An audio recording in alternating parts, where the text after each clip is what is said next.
And here we are, the village, with a giant statue by the looks of it. Hello everyone, Hummus28 here, and today we're back in the world of Pixelmon Ghosts. So I'm tired of harvesting berries to make more planks to expand the platform, so I think now's a good time to build our Botania automatic tree farm. Now I went ahead and collected everything we're gonna need to build the tree farm according to the quest book. But in practice, when I built it, it actually doesn't work, and the main thing that's the issue is this guy. So the quest book tells you to make the mana lens boar and the force relay, and that's half correct. The issue is the mana lens boar will destroy everything it touches, including the force relay. What you actually need to do is combine it with another mana lens, this one, the warp lens. That way when it hits the force relay, it gets teleported to the dirt block. But then you might notice there's a problem with that if I type warp relay. Oh, where is it? There we go. Mana lens warp. You can see to make a warp lens, we need a little bit of pixie dust, which comes from elven trade, and we can actually build the elven gateway. And I think we can build the elven gateway to get the elven trade going, but when our entire mana production is 2 hydrangeas, I don't think we're going to have enough mana to do it. Now I did went ahead and plant all of our berries so we can make the berry trees, because I realized we were really low on a couple of them, and I believe, I forget which one it was. Ah, here it is. To make the hopper hawk, you do need the leaves of a durenberry tree, which, once you plant it, it's really easy. Hopefully you didn't lose your berries before planting them. I didn't realize you could plant them into trees, but that kind of makes sense since in the Pokemon games, you do plant them to get more berries. That was a mechanic I never did though, because you would find the berry plots, because you couldn't plant the trees anywhere you wanted. There were specific plots on different routes you can plant stuff, and I would always forget where the roots were. Anyways, enough rambling. I can set up the basics for it, so you can see what it's supposed to look like, and then we can go gather the rest of the materials to actually make it fully functional. Now, the only thing I was missing from my inventory were the saplings we're going to use. I tested it with Umbrin. You can also use any tree that grows straight up without any branches. That works best. For Umbrin, they do branch if they get very tall, so that's why we're going to have... Where did I leave it? Ah, there we go. We're going to use this mana pool to cap it off so it doesn't go too high. Now, to set this up, it's actually pretty easy. We're going to use some dirt for this. You're going to go ahead and place your dirt like so. And I actually need to grab a little bit more slabs real quick. Alright, so now that we have our slabs, and where is my comma? Let me go ahead and change this to dirt real quick. Oh, that's annoying. Oh, I do not want farmland. There we go. Dirt and dirt. Now you're going to make a little platform. I like to do a 3x3, like so. And then we're going to have the tree get planted on this block here. Hi, Gloom. Can you move? I need you to be out of the way. So I'm going to go ahead and kick this Gloom off of here, like so. Plant that. I'm going to cap it for now just so it doesn't grow. But you don't need to do this. It's just so I can remember that I already placed it.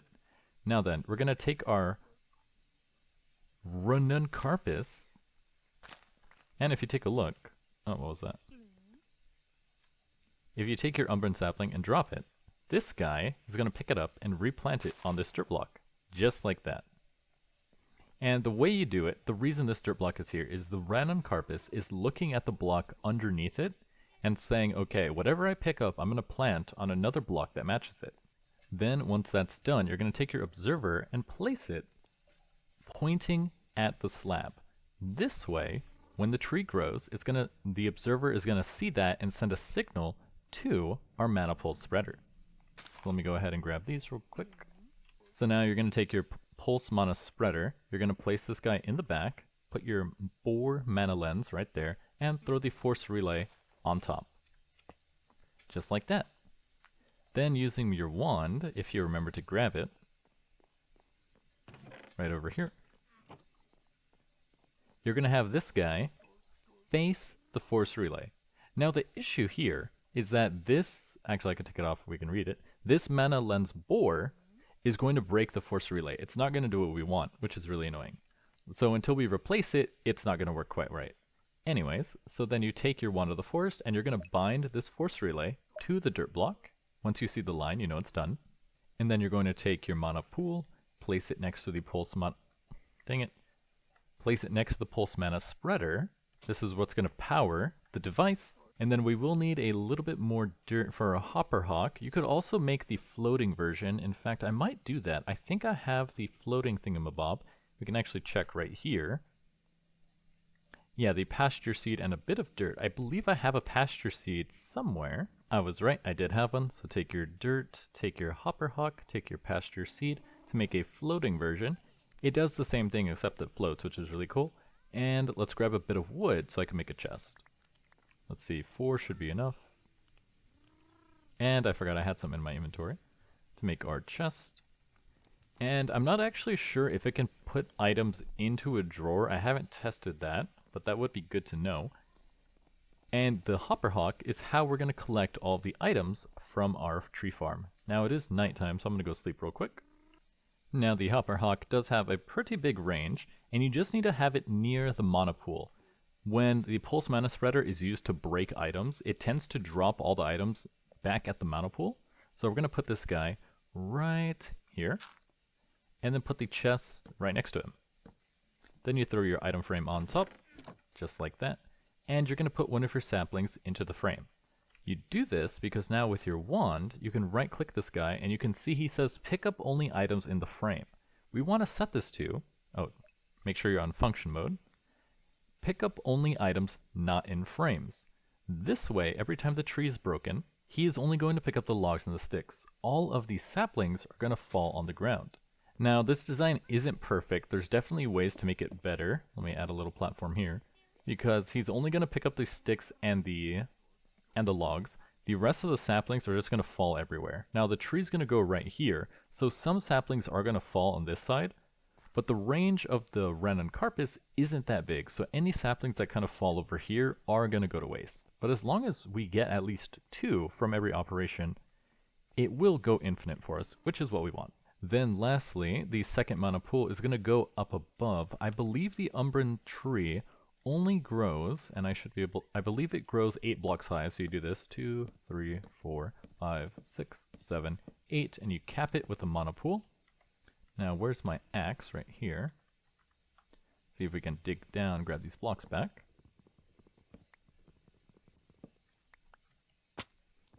Just like that. And we can test it. It's not actually going to do anything because the mana pool has no mana. But we will be able to see if this thing fires. So you place that there. Actually, you could break that, place it there. And if we got some bone meal, which I don't have, but I could easily get some, this should function kinda. As I said before, we don't have the right lens to actually make this work. So what's going to happen is this tree will grow, the observer will send a signal to the pulse mana spreader, and break the force relay, and nothing will happen. Which means, to make this fully functional, we're going to need 1 mana lens warp, which means we're going to have to do some elven trade. Luckily, living wood and terra steel to make the elven gateway core are pretty easy. Now, one thing that is pretty annoying though, that I noticed, is I'm not going to bother making the Lexica Botania, just because we do things out of order, which means I can't actually make the, the Lexica Botania won't actually tell me the right order of steps to do stuff, because they're not unlocked yet. Like, one of the first advancements you do in the Lexica Botania is making the mystical petals, and there's no mystical petals for us to grab, so I literally can't do that. Anyways, though, I do remember how to make this. Now we do needed, what's the name of that block? This guy, the glimmering living wood, which will take some glowstone dust. I believe you need 3 of those. So I think we do have 3 glowstone over here. Yep, there we go, glowstone dust. Grab that to make 3 of this. And let's see, I should probably expand out this way, but since we have some power generation over here, I think I'll just place this guy right here. So you do the Elven Gateway core, grab the living wood, and I believe it's just like this.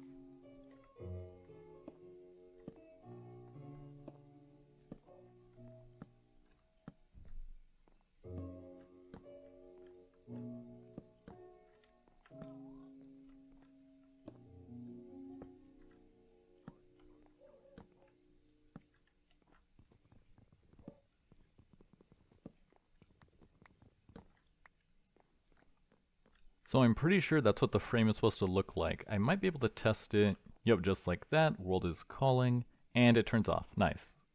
But at least I know I'm doing it right, because we are going to need those pylons. Which one? They were natural pylons, right? Yes. Which take this, which... Ooh.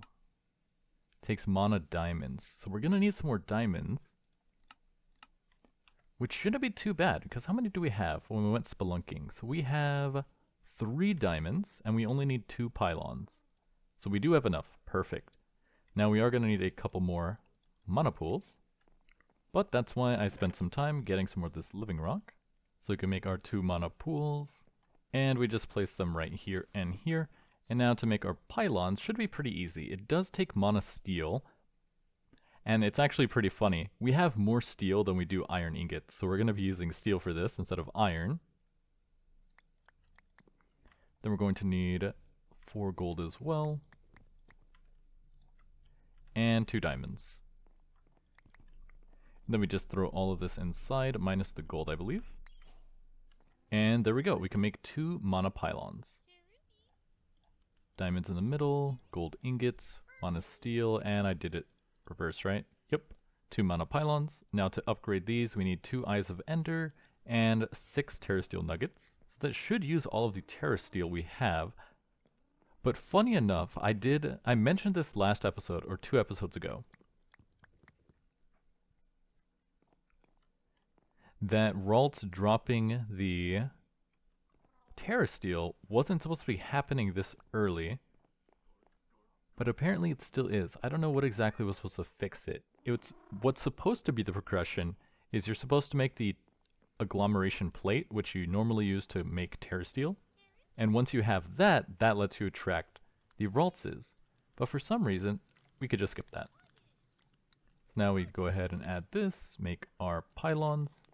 Pylon, not right there. Come on, man. So annoying. It's because even though the mana pool looks like a half slab, it is a full block, so you have to click like on the top or something. And there we go. Now we just need to supply this with enough mana to keep it functioning.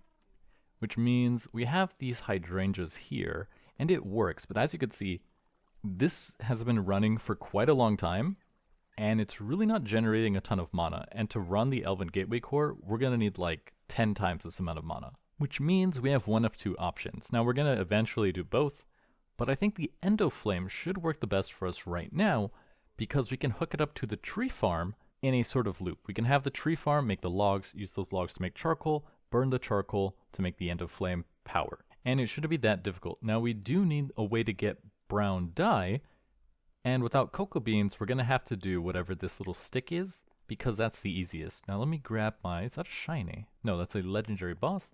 Let me grab my fishing rod, and let's see if we can fish up some reeds. Now luckily you can fish in a single block like this, so I don't have to really go too far, and it does work. I don't think you can actually get any treasure like this, but for the terms of what we want to drop otherwise, it does work just fine. And there we go. Reeds completed, and we can make the end of brown dye. Can I make any more? No. So we get just the one. Finish off this quest, a brown Zelkova sapling. Not sure why I need that. And next, the base of the Endoflame, the Torch Ginger, a favorite of Volcarona. Where am I supposed to find this Pokemon? Okay, found it. So it looks like the Larvesta spawns in the ice treetops, and Volcarona is the ice flying. Which means if I build an ice treetops, then these guys should be spawning flying over it. Now we do have to go all the way up to the ice layer, where I don't think I've actually built anything. I only unlock those by falling through the void. So that's going to take a lot of building. Luckily, we have just enough sandstone to get it done. Alright, perfect. They're spawning. So the ice layer is above like 128. So after just building a big platform out of spruce leaves, we're getting some Snoms and Larvesta. And I believe the drop rate was like 25%, so we shouldn't have to fight too many of these guys to get the item we need. Finally, 1 Burning Blossom. Wait a minute. Was that the quest we had to complete? No, we need a Torch Ginger. Okay. I think the Burning Blossom is actually a lower chance than the Torch Flower we needed. And we still didn't get it. It's supposedly a 1 in 10 chance, and I have yet to see it. Luckily, all these applins are actually very useful because they sometimes drop a golden apple in addition to regular apples, and we can use the regular apples to make golden apples, and we can cure some villagers. I'm not actually sure why we need to partake in villager trading, but it's probably going to come up at some point. Finally, torch ginger. And with that, so now you guys want to spawn in large numbers, huh? Well, I'm done. I don't need you. I'm going to have to come back if I want to make more endoflames, but at least we're done with that one. Alright, time to mix some mushrooms. So we're going to mix the red with the red to make a red magical mushroom. Mix the brown with the brown to make a brown shimmering mushroom. And then mix the brown with the light gray to make the light gray shimmering mushroom and finish the quest. And now we can make the Endoflame. Actually, wait, we need 2 brown mushrooms? They just hate me, man. They just hate me. That's it. It takes forever to fish up a reed, and now I have to fish up a second one? Alright, brown is taken care of. Oh look, the tree grew, but it didn't do anything, like I said. So now we just put in our water, throw in our torch ginger, gray, brown, brown, red, and add a seed to make the Endoflame. And now, this should be, as the questbook said, the only thing we need to actually power the tree farm, which is pretty good. But I don't think I'm going to make any more Endoflames at this point, because it takes so long just to get brown dye, at least until I get access to, where is it? I need to get brown mystical flowers. As you can see here, it'll take 1 more brown mushroom, but the only thing we're missing here is a Rafflesia, which comes from Vileplume or Gloom. Interesting. Okay, so you can get Gloom to spawn as long as there are beetroots nearby. So, taking a look at it though, it's a tiny chance, less than 2%. So I don't know how often we're going to get some Glooms, but it's gonna be worth it because I can plant the mystical plants instead of having to do the mushroom variant and farm some more brown dye, which will pay off very fast. Alright, now I changed our Endoflame to the floating version just so I don't have to plant dirt over here. I think dirt is out of range and it actually shouldn't affect it at all. I just like the look of the floating versions. And by adding another mana spreader, now I threw in some logs, as you can see here, just to test it. So now the logs will get dropped from this open crate onto the pressure plate, whereas the floating Endoflame will start eating them for fuel. As you can see here, that fuel then gets sent to this mana pool up here, and this is how we're going to run the rest of the farm. So now we just need enough power to do a quick elven trade, and we should be good to go with our new mana lens. Now I'm going to call something out with the pack. To get the mana burst needed to start up the elven trade, I was going to make the Rosa Arcana, because we have 43 levels we can use. But here's the thing. It says, oh, you can get a mana rune from Hattering or Gothitelle. Okay, no problem. Where do they spawn? They spawn on this layer. Okay, it's a guaranteed drop. Very nice. They have good drops as well. And then I come over here, and you'll notice the cakes. Hattering and Gothitelle are both 0.2%. And the reason the cakes are here is because it says in the vertical Pokédex. These Pokemon are very rare. Cake can lure out one of them. I placed the cakes. The drop rates remained exactly the same. So I think I'm just going to have to craft that rune. It's honestly not that expensive. I mean, it costs a lot of iron, honestly. But since we have so much steel available, it's really not that bad. So I might just skip that and then maybe try to fight these guys another time, because at 0.2%, I don't even know how long that could take. It could take literally hours. Yeah, see, and then using all that steel, oh, I guess living wood counts. Using all that steel we got from the town, it's really easier just to convert this to mana ingots, honestly. Like, why am I even bothering with that? Now we do need 1 living rock, we need our wand, and then this guy. 5 of these. Bam. Now it will take quite a lot of mana to actually do this one, which is why it's a good thing we have an infinite source slowly brewing. And it's done. Nice. There we go. 1 rune of mana. Okay, cool. And it does complete the whole quest, so that's not going to hold us up. Now then, we will need 3 dyes, purple, lime, and pink, in order to make our mushrooms. Although I think we have most of these, yeah. Mix red with white, defeat Pukumuku for lime, and then how do you get purple? And then purple is mixing blue with red. Okay, that's easy enough. That's really easy, actually. So I realized something. I think the Nether is bugged. Why do you say that, James? Well, if you take a look, status found undergrowth, search 10,000, not found. And I thought, huh, that's weird. Am I just really unlucky? But then I decided, oh, let me check some of the other biomes, because the biomes here are from biomes of plenty. And I checked all the ones down here. None of these biomes have actually spawned in the Nether, which means Pokemon like Shroomish, who drop a green mushroom, are actually unattainable. Not sure how I'm going to solve that, and there's really nothing I can do about that. Like, if the generation in the Nether is bugged, the most I can do is just go into the Discord and ask if there's a solution. So to move on, I'm just going to have to spawn in a Shroomish and then have him give me the mushroom. And that's what I did. Luckily, I only had to spawn in a single Shroomish, even though it was a 10% chance. So I am going to bone meal this guy just to make some more. It is really annoying though. That's such a strange bug.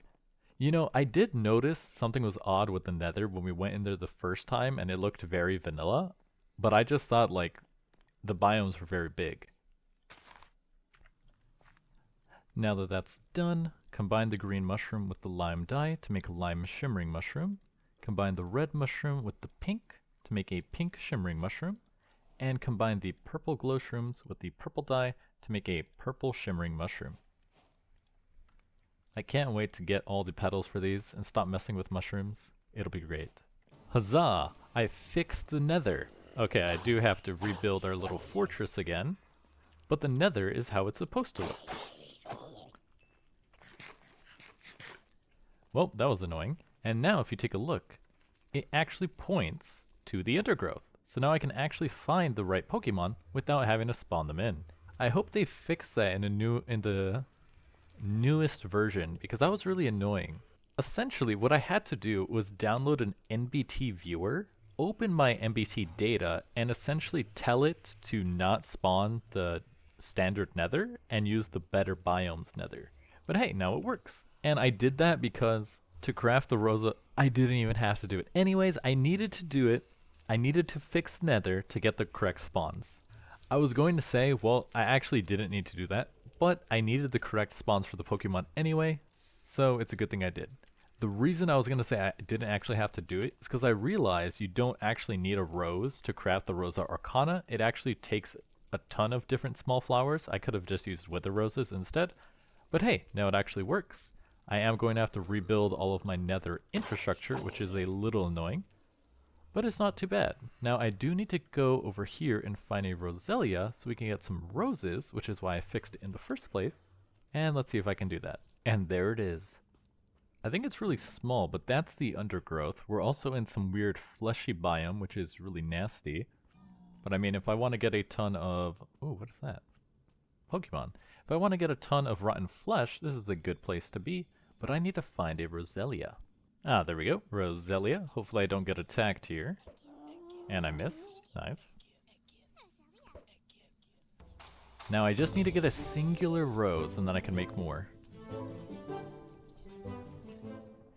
Hey, a rose is a rose. I'll take it. And see, now that I'm in this Nether, this actually makes a lot more sense for the different, like, ideas it was talking about.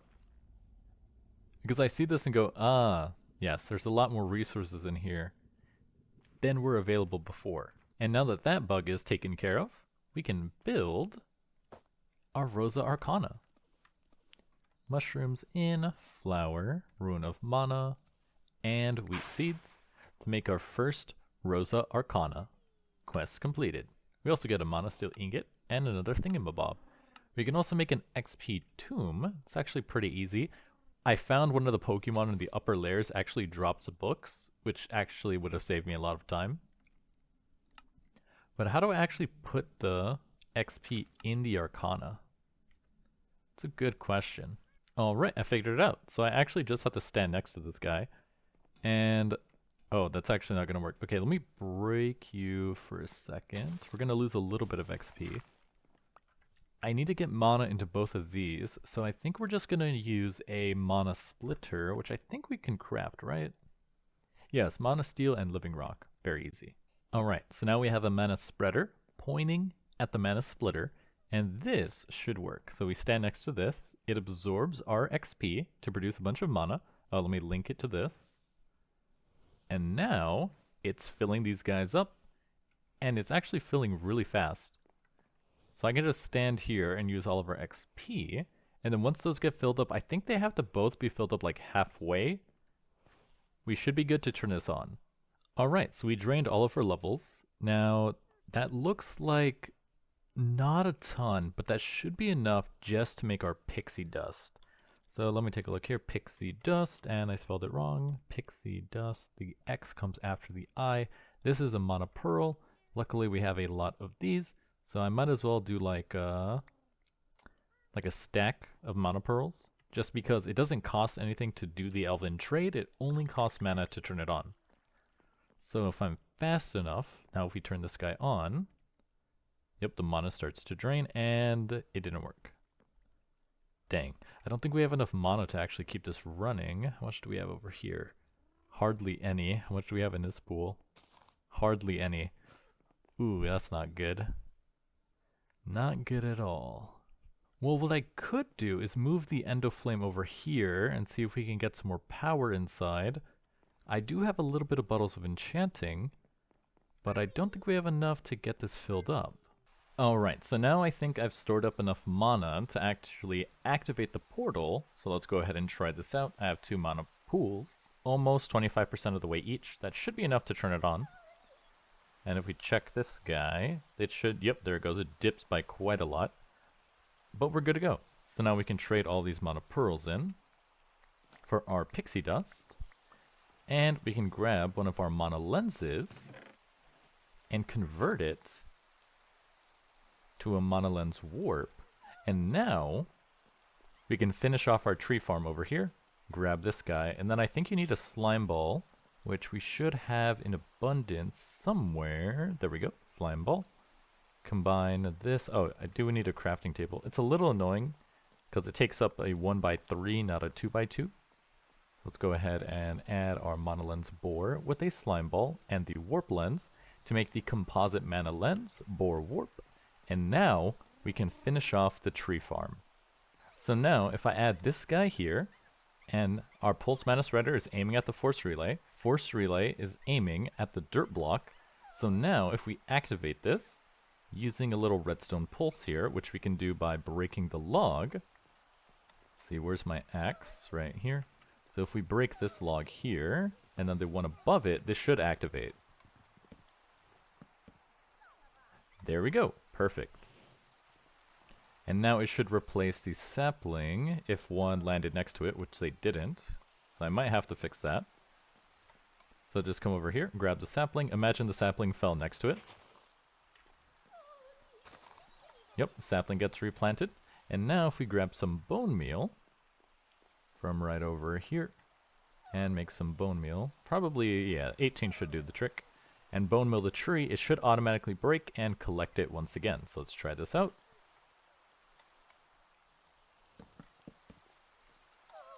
And there we go, it works. Now, it is probably not the most efficient, but I mean, as long as I keep like a supply of saplings for it to keep replacing, it is automatic and will keep making us wood for as long as we need it. Now, I do realize there is an issue though. Some Pokemon were spawning here, which means their drops were getting collected. I'm actually not even sure how aluminum grit came out of here, but some Pokemon do perish and it kind of clogs it because I only want the logs to drop.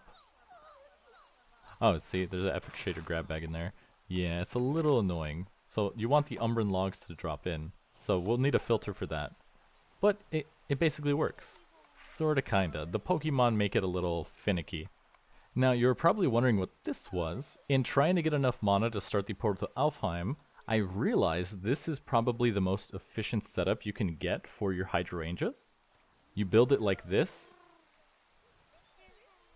And in this, what's the word, orientation, each hydrangea gets enough water to actually function. So when it's raining and the hydrangeas work, I think, twice as fast, you can see just how much mana we're able to produce, which is phenomenal. Now you do have to set it up like this. Each of these full blocks have to be a full block of source water.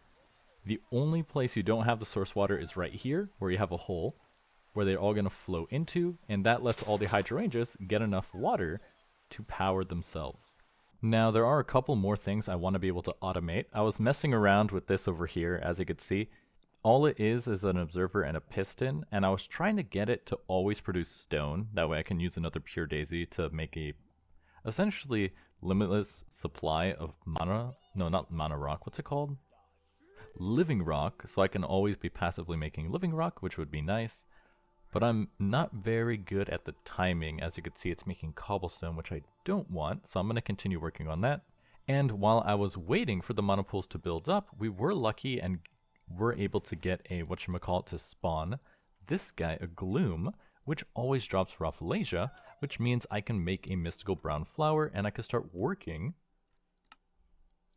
on getting all of our mystical flowers. I'm probably not going to do this on video because this is going to be really boring. It's just going to be collecting materials and crafting, because I think most of this I do have at this point, at least some of it. As you can see, some of it is a little more difficult to get, but most of it is just Pokemon drops, which isn't really that interesting to watch. So I'll probably do all this so I can continue doing Botania, and then once we get up to the Orchid, which is nice, I'll make one of these. This one is probably going to be difficult because you need orchids which all drop from different types of floettes, which means I'm going to have to spend a lot of time up there just, waiting for them to spawn. But other than that, we've made some pretty good progress. Now at this point we are kind of stuck progression-wise because we want to get to the end, but we only have a single portal frame, and I haven't seen any other way to get more of them yet. I think it is coming up. So things that I have to work on is we need to get a better Pokemon team so we can tackle some legendary Pokemon like the one in the Nether, which will take a lot of grinding. Our Drifloon has pretty much been carrying the whole team this entire time, so I'm going to actually have to spend some time building a viable fighting team. I'm going to do some more work in Botania so we can get some stuff. That way I can finish off stuff like Astral Sorcery. Like, one of the annoying parts in Astral Sorcery is we're going to need a lot of marble to build stuff. And instead of grinding for marble, we can actually use a Conjuration Catalyst to turn Dacite into marble. And we can craft Dacite with Andesite and Quartz. And those are both farmable materials. So there is a way to do that that's a lot faster than farming Pokemon at this point. It's just going to take a little bit of infrastructure. But, as always, I'm your host, Hamas28, and I'll see you guys next time.